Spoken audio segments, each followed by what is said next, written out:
tell you about our first ride and show you a lot of video. I did quite a bit of editing, but I'm brand new to everything here, having to do with having an off-road side-by-side machine, video recording, YouTube. It's all brand new. So I have a lot to learn. Now, I outfitted the Villain with just some basic accessories for the first ride. So I've got the windshield, and it's vented. It does get hot from that engine. The mirrors, driver's side, passenger side, and center. I did fender flares all the way around. And I have a GoPro mount over here so I can record things for you to watch. Now, learning how to use the Villain's GPS, I'm not so sure how that's going to work out, but I have an app on my cell phone, the Gaia, G-A-I-A, and the Gaia app allows me to record the whole route, and I can share that file with everybody. So you can see where I went. If you live in a neighborhood or are visiting, maybe you'll take a similar route. Also, if I go out with people who don't really know their way around, or they think they do, but it turns out they don't, well, we can find our way back home. Now, my wife and I have never actually driven a side-by-side off-road. We have friends in Nevada. They have a four-seater. We've gone out with them many times over the years, and we kind of liked it for the back seat. So today we're going to find out how this performs, so that'll be a test ride, and how I perform because I'm driving. My wife said she didn't want to. Now, as time goes by, this channel, I'll have reviews on accessories, how-tos, more trails. Everything I learn, I want to share with you. And if you are a newbie, hopefully it's useful. If you're not a newbie, you may want to just skip ahead a few minutes and just watch the fun where we go off-road. So our new neighbor, Larry, he moved in a few weeks ago, just a couple doors down. He's offered to take us out and get this shiny new Villain dirty. Now, he's lived in the Mesa area for roughly 20 years. He's a snowbird, so he's here during the winter months, but he rides a lot. He knows so many trails around here, and he said he will take us to the Sycamore Creek area for our first ride. I have a book that says that area is huge, has lots of different ways to go, and is very easy to get lost. So I'm counting on Larry to bring us back alive. We'll see how that goes. He rides a Polaris RZR XP 1000. A couple of his friends are coming. They have Kawasaki's KRX 1000s. All three of their machines are 64-inch wide. Now, this machine I bought intentionally as a 72-inch for a smoother ride, and it comes, I don't know if you can see them, the 30-inch tires are just standard on this. Now, my wife Robin and I are both excited about our first ride. We're also quite nervous. So today I'm driving.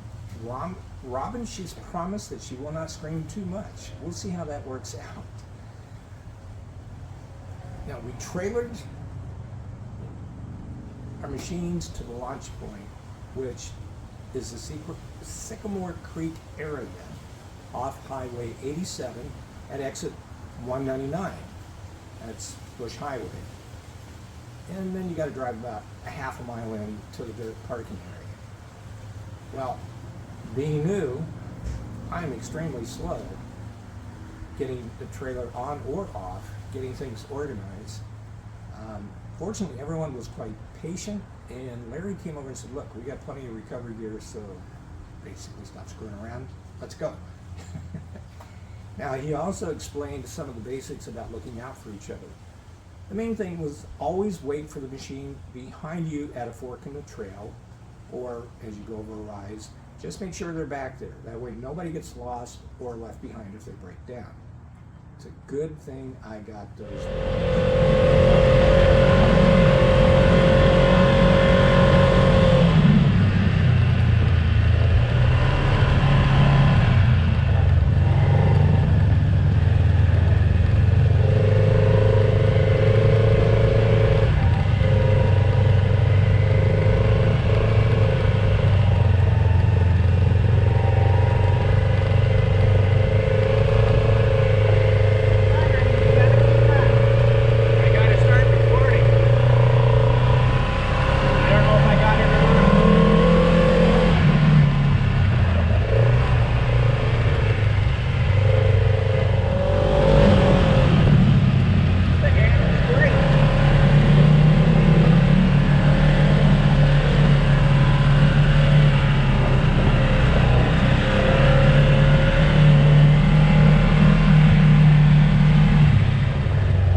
trail.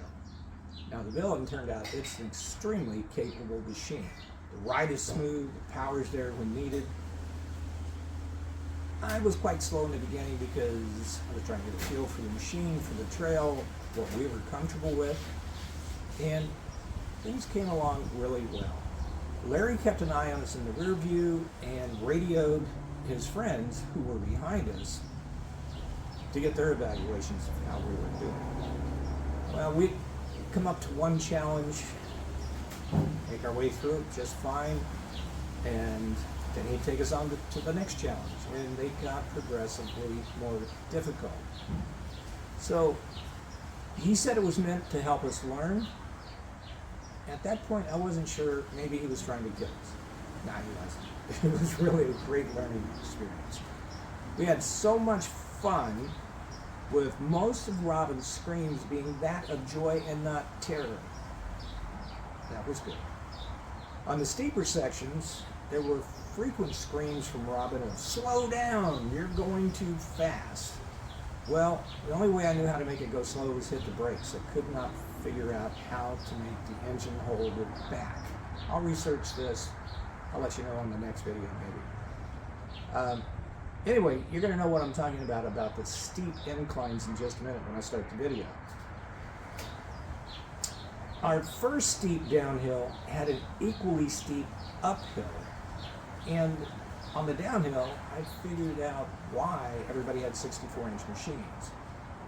These trails going down those steep inclines, they get washed out as time goes by, and suddenly you're 10 feet down in this thing, and it was so narrow, my mirrors were maybe 2 inches from the wall on either side.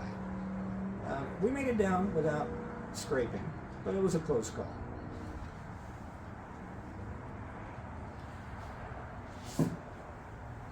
Now, once we got down to the bottom, all three of the other machines immediately went straight back up on a different trail.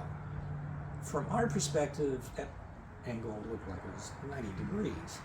I know it wasn't, but I'm telling you, it looked like 90 degrees for us. Robert and I looked at each other. She spoke first and said, "I don't think I'm cut out for this." Well, I drove around in that sandy river bottom for a couple minutes, and finally she said, "Okay, let's give it a try."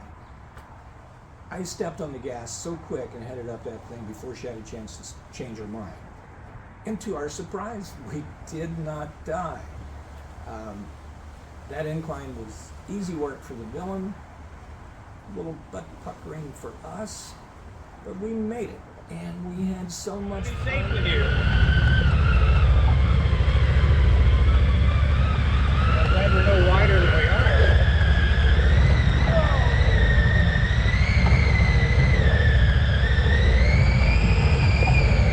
This thing just does not have a low enough gear. I gotta ride the friggin' brakes. Yeah. You can see the tracks. Keep an eye in the rear view for those guys.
part of the ride was up the creek, literally. It was shallow. We were able to drive across it, in it for long distances, and on the way back, and there'll be more about that on the way back, we sprayed each other until we were all completely soaked. More fun.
Big enough for him?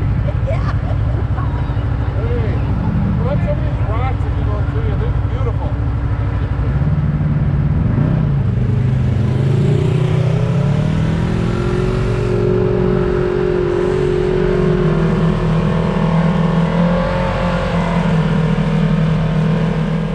All right, now we're on to the roller coaster part of the ride. Larry said, put it in four-wheel drive low. There's no turnarounds. You guys ready for this?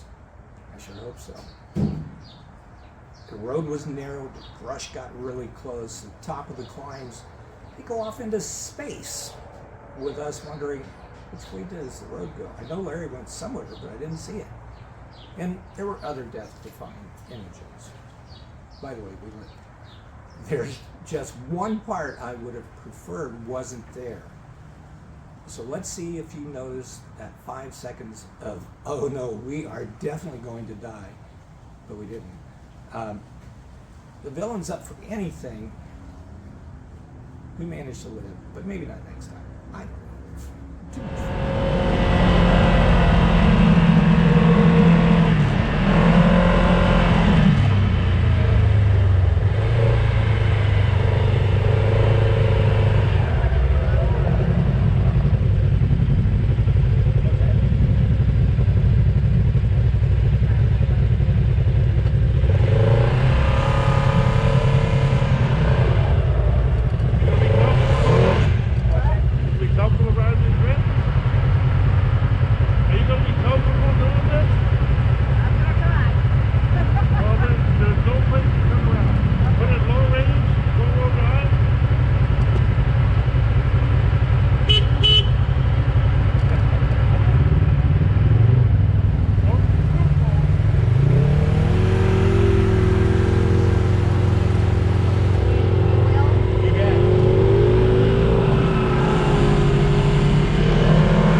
Okay, we're on our way back and into the creek again for splash drive-bys.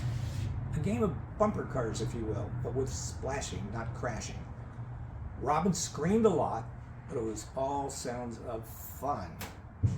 And someone said we were not wet enough until we had to wring out our shoes, and someone else said driving home in their underwear.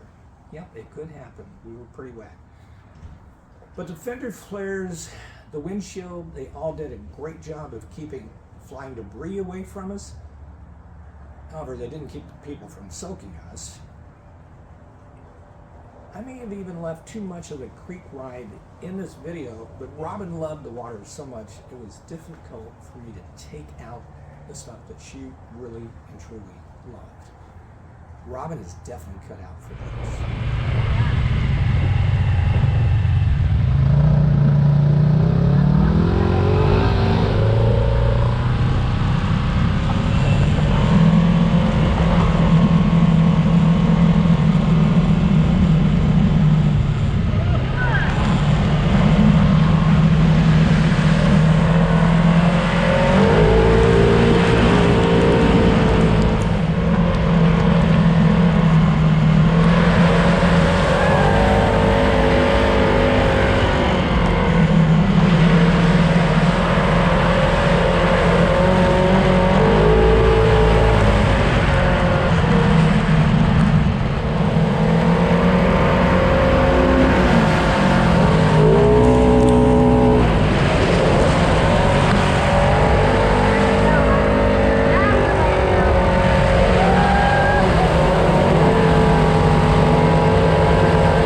right, so we were on our way back. Turns out the GoPro battery died. Changed it twice, I think, while we were out there. But it doesn't matter because you've seen all that terrain anyway. So our first adventure was only a couple of hours. It went by very fast. We had lunch while we were out there. Larry had an appointment. He only did this as a favor. What a nice guy. I guess he wasn't trying to kill us. We got back to the parking lot. Everybody loaded up. They were out of there in a matter of minutes. But it took us a while. But we did finally get everything loaded and headed on out. And we were dry by this point, so we didn't need to change clothes or drive home in our underwear. But we did drive home with smiles on our faces. And on the way home, I remembered I had not hit stop for the recording on the guy at GPS. So I had to pull over, hit stop, save the map. Now, after we got home, the adrenaline had stopped. I discovered my arms had definitely been through a workout, and ouch. In spite of that, I cleaned all the equipment. If I own it, it has to shine. That's just the way it is. And then we put everything away. The next morning, my arms were really complaining, but I was still smiling. We'd had so much fun. And we didn't die. I think there's a theme here. Okay, before the next ride, I have to buy 2 more accessories. We need a flag for visibility. Everybody drove with their lights on, but we were the one that was hard to see coming over a hill, around a corner. The flags definitely made it easier.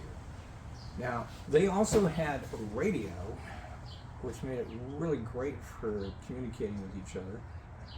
So I'm getting one of those. It would have been very helpful when we were at the bottom of that 90-degree slope. Okay, maybe it was 87 degrees, and maybe a little bit less. Anyway, it would have been helpful. Now, here's some things that I learned on this ride. So always ride with at least one more side-by-side, not just one more person. If something goes wrong, you got someone to help. Maybe it's a tow, repair, medical, whatever. Plus, if you do get lost, you feel less lost when you have other people around. Tire placement. Oh man, that's critical. Look ahead for obstacles. Pick your path carefully. Learn how to drive through rutted areas. The sides of the tires do a really great job of gripping the wall of a rut. That way you don't wind up going to the bottom of the rut, which can definitely cause you a lot of problems. In those narrow walls, assuming that you fit, just keep the driver's side as close to the wall as you can. The rest will take care of itself. Now, you don't want to get stuck when climbing or going through soft sand, riverbeds. What you do is keep the RPMs up and maintain your momentum. You got to keep the machine moving. Also in soft conditions, don't follow the tracks in front of you. If you get in those tracks, you're just digging them deeper. You're either going to get stuck or maybe the next person behind you. Now, our machine is 72 inches wide. Everybody else was 64. So that was a pretty easy rule for me to follow. 4-wheel drive also helps a lot. There was no rock crawling on this ride, so locking the differential, it's an option with this machine, super easy, but it just wasn't required. Now, here's a mistake that I made. I didn't get around to checking the tires before the ride. I mean, they looked like they had plenty of air. Turned out they did. The manual says 18 pounds. My gauge when I got home said 20 pounds. Now, this group, they prefer a softer ride. I think I'm going with that. So they do about 12 pounds. Gives you a larger contact area, the part of the tire that's actually coming in contact with the dirt, the rock, or whatever. And it really helps you to get through the soft stuff. So I'm going to go for 12 pounds on the next ride, and we'll see what happens. Now, if you do get down in a creek and do those splashes as you ride past someone like we did, pay attention, because if you don't, they're going to get you super wet. I can tell you, it happened to us. Well, that's it for this recording. Okay, use the comment section below if you'd like to share your experiences at Sycamore Creek, or maybe you'd like to recommend another area that you enjoyed so we can all check it out. Try to keep your comments clean. I want this to be a family-oriented channel. Review what you typed before you submit it. I apologize if you hear something during the ride part of the recording that may not sound family-oriented. I will keep trying not to let certain words slip out during an exciting moment. It may take some effort. If you found this video helpful, just enjoyed it, please hit the like button.